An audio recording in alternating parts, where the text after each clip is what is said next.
seconds to like, comment, share, and subscribe. And it's free! So please do it! Do it! Do it! Okay, bye!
For today's video, we will be doing watercolor bookmarks since I haven't done it in a while.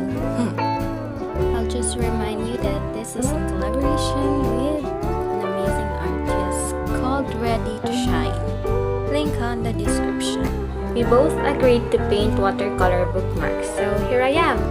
My theme would be Aurora Borealis, or sometimes referred to as polar lights, northern lights, or southern lights. First things first, I'll be putting tape on all 4 sides. This will make the outcome have a cleaner look and have crisp edges. We will be doing 4 watercolor bookmarks, so we'll be dividing the paper into 4 parts, obviously.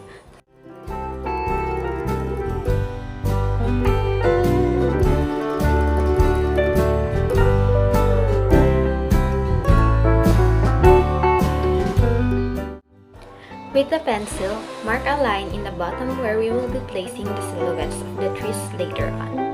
So here you go. There. And the center point, which is here. Using the wet in wet technique, first is to spray the paper and spread the water evenly. Just like that.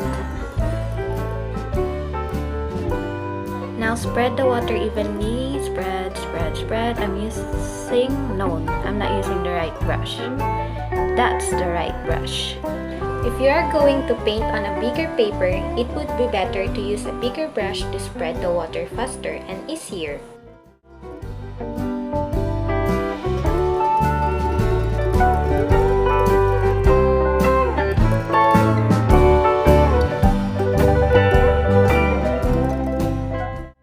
Moving on with the first layer, I'll be mixing marine blue with chrome green so that we will be having a blue-green.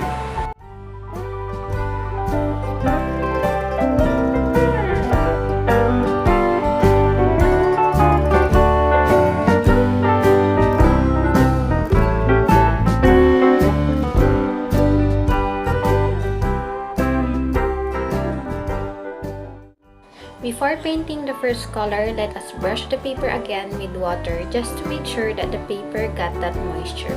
This will give us more time to work with our painting.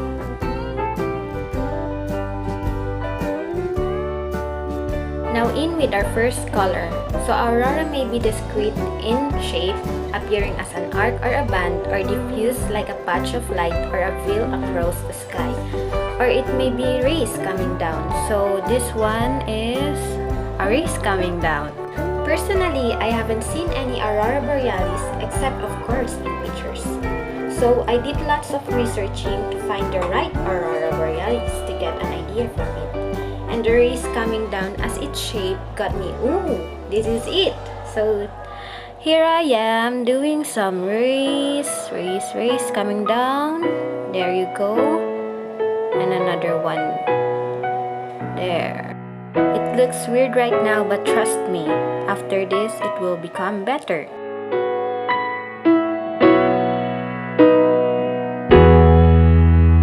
using chrome green here.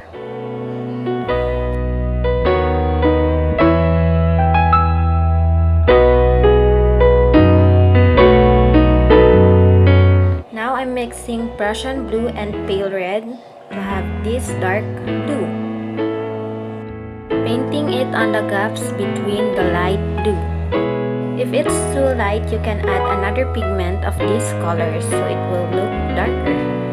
But don't worry, this is just the first layer. We will be adding the second layer so that it will be looking darker and more prettier, I think. If the paper is already a bit dry, you can just wash it with water.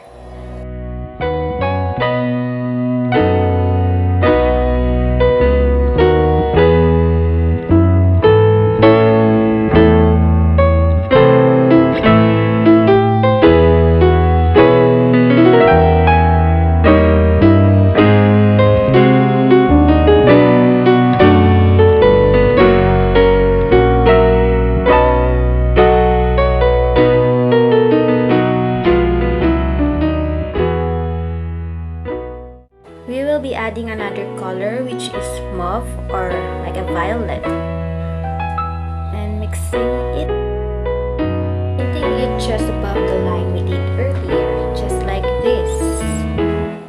Make sure that you're painting it towards the center.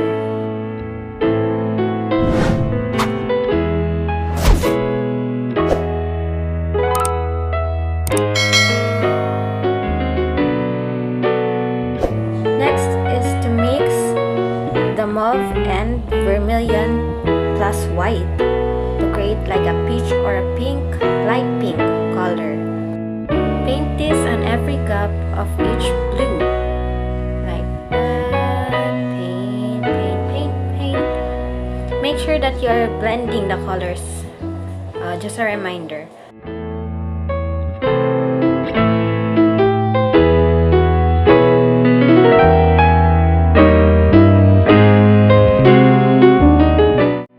For the center, we will be mixing permanent green light and cadmium yellow. If you heard that, don't mind that, that's just the rain. It's rainy season. Is it raining there too? Comment down below. Now you have the color, you can now place it or paint it on the center. And now we are almost done with our first layer.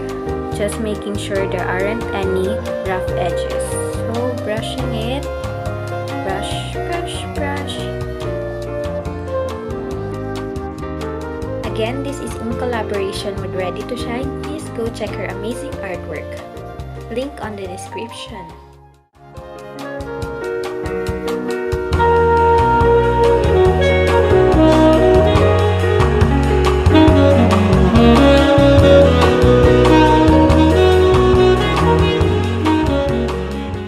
Now that the first layer is done, we'll just wait for it to dry and then proceed with the next layer. Doing some corrections here since I see a little bit of rough edges. Yeah, it's dry. Now we'll proceed with the next layer as I've said earlier. First, I'll be doing another wash of water, just a little bit, not too wet.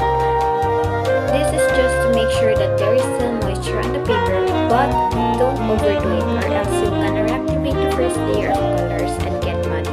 You don't want that. For this layer, we will be using the same colors but with a thicker amount of pigment. This is to make it darker and have a more natural look. And painting it just exactly where the first layer of colors are painted earlier.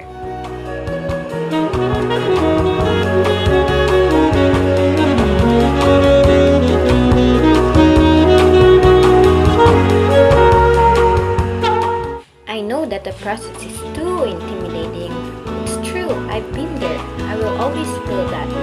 This is especially when you are just starting. Well, let me tell you, your process is always a progress.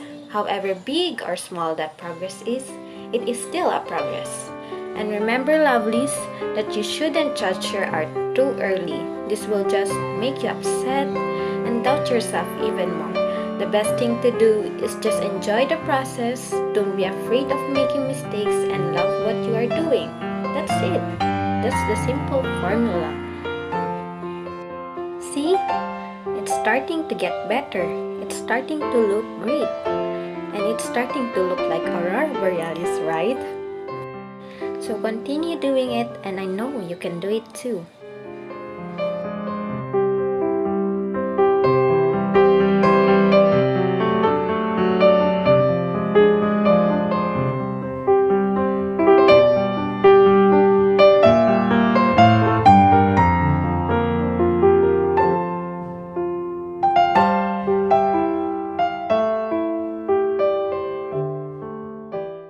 Before painting our trees, make sure that it is all dry so that it won't get smudgy or muddy. Since it is a silhouette, we will be using black.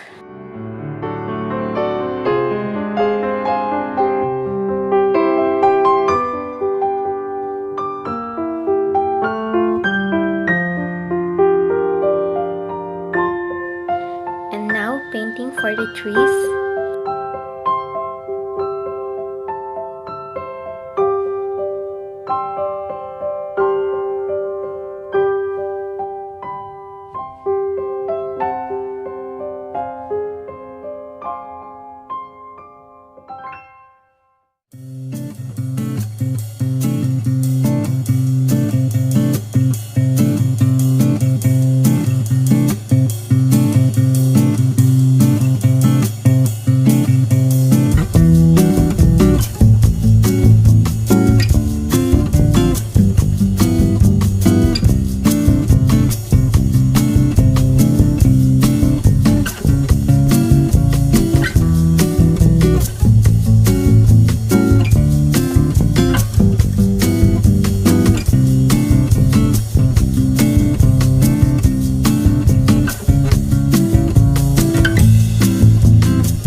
To finish our Aurora Borealis, we will be splattering for the stars using white paint.